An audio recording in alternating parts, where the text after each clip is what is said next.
नमस्कार, मैं हूं आचार्य सतीश अवस्थी और आपका बहुत स्वागत करता हूं। आज फिर से हाजिर हैं, फिर से प्रस्तुत हैं आज आपके जीवन को और मधुर सुव्यवस्थित बनाने के लिए।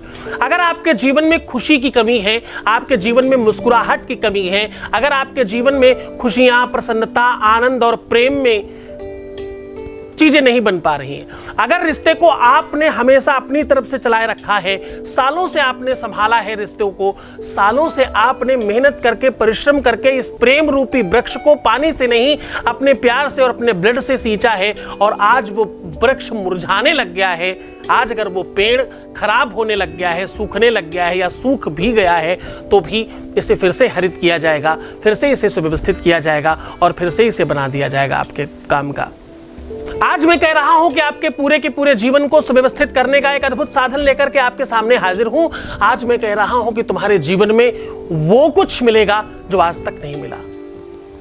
छल, प्रपंच, फरेब, झूठ, झगड़ा, लड़ाई या किसी भी प्रकार की अव्यवस्था, पूरी तरह से हर संघर्ष को सहन किया, आप टूटे नहीं, आप भटके नहीं, आप कभी भी आंख उठाकर दूसरी तरफ नहीं गए। आपके सामने हजारों साधन होने के बाद, हजारों ऑप्शन होने के बाद आपने एक ही आंख से अपने प्यार को देखा, उसके बावजूद आज आपको उसका फल नहीं मिल रहा, आपको अपयश मिल रहा है, डिफेम मिल रहा है, फेम की जगह अच्छी चीजों के बजाय बुरी चीजें आपको मिल रही हैं और आपका नाम खराब किया जा रहा है और आपको दोषी बनाया जा रहा है।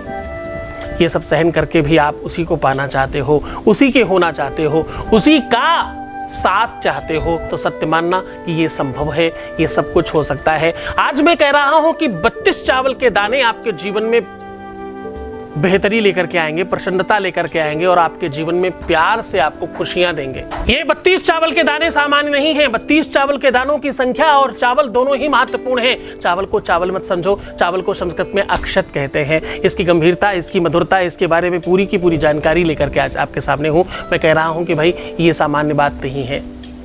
चावल को संस्कृत में अक्षत कहते हैं।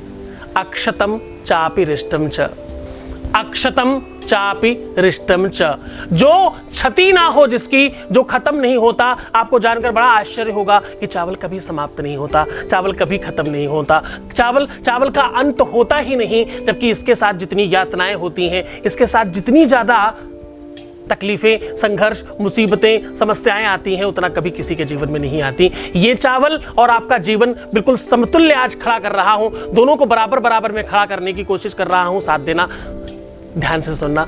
चावल तुम्हारा जीवन है। चावल और तुम्हारे जीवन में कुछ खास अंतर नहीं। चावल पता कैसे रखा जाता है? चावल के साथ होता क्या है? चावल को पहले एक जगह बोया जाता है, फिर वहां से उखाड़ कर दूसरी जगह बोया जाता है, उसके बाद उसको उसके पेड़ से अलग करने के लिए पटका जाता है और जब वो अलग हो जाए तो उसके बाद उसको पत्थर के बीच में डाल करके रगड़ा जाता है और वहां भी जब वो ना टूटे तो अच्छा साबुत चावल बाहर मार्केट में आके मूल्यवान होकर के बिकता है। और सत्य मानना कि ये वो चीज है जो पकने के बाद भी नहीं टूटता है, उसके बाद इसको आग में पकाया जाता है, फिर भी ये नहीं टूटता। और इसके बाद तुम्हारे 32 दांतों के साथ इसको खूब कस के रगड़ा जाता है, खूब चबाया जाता है, उसके बाद भी ये नहीं टूटता। जब भी कभी वोमिटिंग हो, थोड़ी गंदी बात है, ध्यान से सुनने के लिए, समझने के लिए कह रहा हूं, जब तुम्हें कभी वोमिटिंग हो, जब वोमिटिंग होगी, जब तुम्हें उल्टी होगी, तो चावल साबुत ही बाहर आएंगे। ये कौन सी शक्ति है इसके अंदर? ये कौन सी ताकत है इसके अंदर? ये कौन सा पावर है इसके अंदर जिसने इसको अक्षत बना दिया? अक्षत मतलब जिसकी क्षति ना हो, जिसे तोड़ा ना जा सके, जिसे अलग ना किया जा सके। जीवन इसी का नाम तो है। भगवान राम तब बन पाए जब उनके जीवन में चावल जैसी सोच आई, जब चावल जैसा स्वभाव आया। तब ये 32 के 32 चावल के जो दाने हैं, एक पात्र में पहले जल से, फिर कच्चे दूध से इसको पूरी तरह से साफ कर लें और शुद्ध कर लें। चावल टूटे हुए नहीं हो तो बहुत ज़्यादा अच्छा होता है, क्योंकि टूटे हुए चावल अक्षत नहीं कहलाते, छत कहलाते हैं। तो छती वाले चावल नहीं, पूरे साबुत चावल जिनकी दोनों नोकें निकली हुई हों, ऐसे चावल रखिएगा। चावल कोई भी चलेंगे, आवश्यक नहीं है कि आपको बासमती या कोई चाइना मार का वो 1-1 मीटर के चावल लाने हैं। बस आपको सामान्य चावल जो हम लोग खाते हैं वही सफिशिएंट है। अब मेरी देखो आदत है थोड़ा बहुत कुछ कहने की, तो तुम लोग समझ जाया करो। वो 32 चावल के दाने आपको धुल के साफ करके एक प्लेट पर रखना है। उसके बाद हर चावल पे अपनी अनामिका उंगली रख करके अपने प्रेम का नाम लेकर के बोलना है मम वशम भव, मम वशम भव। जैसे मैं भगवान कृष्ण को अगर प्रेम करूं तो मैं बोलूंगा भगवान कृष्ण मम वशम भव। जैसे असंभवम बोलते हैं ना, वैसे वशम भव बोलते हैं। असंभव वशम भव, आप समझ गए होंगे। हर चावल पर रख करके बोलना है।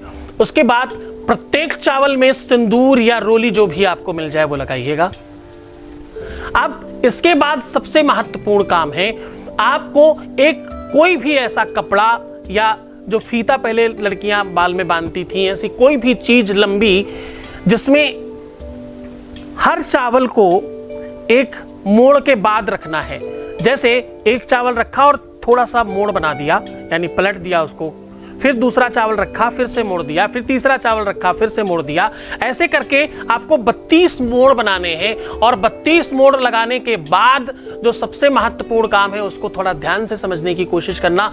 अब यहां से आपका वो वास्तविक तंत्र प्रारंभ होने जा रहा है। अब ये यहाँ के बाद वो क्रिया प्रारंभ होने जा रही है जिससे तुम अपने जीवन में खुशी ला पाओगे। इसके बाद तुम अपने जीवन में जो वर्षों पुराना रिलेशन है, जो टूट रहा, खराब हो रहा, अव्यवस्थित हो रहा, उसे ठीक कर पाओगे। छल प्रपंच भरभ्रम समाप्त कर पाओगे, डर समाप्त कर पाओगे उसको खोने का। आप उसे हर हाल में अपना बना पाओगे। वो बात नहीं करता तो वो करेगा आज के बाद, ये विश्वास रखना। ये 32 बार करने के बाद इसको दोनों तरफ से कस के बांध देना। दोनों तरफ से, जैसे टॉफी दोनों तरफ से बंद होती ना, उस तरह से दोनों तरफ से इसके सिरे बांध देने हैं। अब जो ये बीच का हिस्सा है जहां चावल है ना, अब वहां आपको रगड़ रगड़ के वो चावल सारे इधर उधर फैला देने हैं। इसके बाद सबसे स्पेशल चीज अब यहां से प्रारंभ होती है। यहां जो सामने का वो टॉफी का यानी बीच का हिस्सा बचा, यहां वहां बांध दिया, वो जो बीच का हिस्सा बचता है, एक तरफ अपना और एक तरफ उनका नाम बहुत अच्छी तरीके से लिखिएगा। चाहे किसी पेन से लिखे या रोली सिंदूर से लिखे या सिंदूर में घी मिला के लिखे, जैसे भी मिले लिखे। दोनों तरफ, एक तरफ अपना, किसी भी तरफ, राइट लेफ्ट मत देखना, उसमें राइट लेफ्ट कुछ नहीं होता। एक तरफ अपना, एक तरफ उनका नाम लिख दीजिए और इसे किसी भी शुभ पेड़ के नीचे दबा दीजिए। गमले के नीचे, तुलसी के, या किसी केले के पेड़ के नीचे, या पीपल बरगद के पेड़ के नीचे, जो भी शुभ वृक्ष है, नीम मिल जाए उसके नीचे आप इसको दबा दीजिए। ये काम शनिवार के दिन करना। शनिवार सबसे महत्वपूर्ण है। वैसे तो रविवार, मंगलवार, शनिवार, गुरुवार, शुक्रवार किसी भी दिन करें, कोई मुश्किल नहीं, पर शनिवार को थोड़ा ज्यादा ताकत बढ़ जाती है इसके अंदर। इसे वहां दबा देना और दबाकर जब कंप्लीट पूरा दबा लेना ना, तो उसी जगह पे मिट्टी में फिर से अपनी अनामिका उंगली से लिखने का नाटक करना। भले ही ना लिख पाओ वहां पर, ऐसे अपना नाम लिखें, फिर उसका नाम लिखें, फिर उसका नाम लिखें, फिर अपना नाम लिखें। ऐसे 5-5 बार करिएगा और प्रणाम करके वापस आइएगा। बस इतना मात्र काम करना है। उसके बाद विश्वास मानना, पूरे की पूरी दुनिया में, पूरी के पूरे विश्व में तुम्हें उससे अलग करने वाला कोई पैदा ही नहीं हुआ। खूब खुश रहना, खूब प्रसन्न रहना, आनंदित रहना, अपना बहुत ध्यान रखना। आपकी खुशियों पर आपका हक है। मुस्कुराओ, सुंदर बनो, पानी पियो, प्रीवियस लाइफ कभी मत बताओ, पैसों का आदान प्रदान बिल्कुल मत करो। अपना बहुत ख्याल रखना, अपने आप को व्यवस्थित रख करके करना। मैं आपके साथ हूँ। भगवान शिव तुम्हारे जीवन में प्रेम भरे, तुम्हें आनंदित करे, तुम्हें सुव्यवस्थित करे और तुम्हें अच्छा बनाए। ओम नमः शिवाय। दिव्य ज्ञानी शिव भक्त सद्गुरुनाथ जी महाराज के मुखार बिंदु से सुनिए आनंदम शिव महापुराण कथा। दिनांक 10 से 18 अप्रैल 2023, समय दोपहर 12 से 4 बजे तक। कथा स्थल गांव लोहा, पोस्ट शहरोल, तहसील अर्की, जिला सोलन, हिमाचल प्रदेश। सीधा प्रसारण देखिए संस्कार सत्संग चैनल पर। इस कथा में यजमान बनने एवं कलश यात्रा के लिए संपर्क करें 8917020202 6391292929। इस कथा को सुनने मात्र से सभी मनोकामनाएं पूर्ण होती हैं। आयोजक श्री मनोहर चंदेल एवं सद्गुरुनाथ धाम परिवार, सोलन।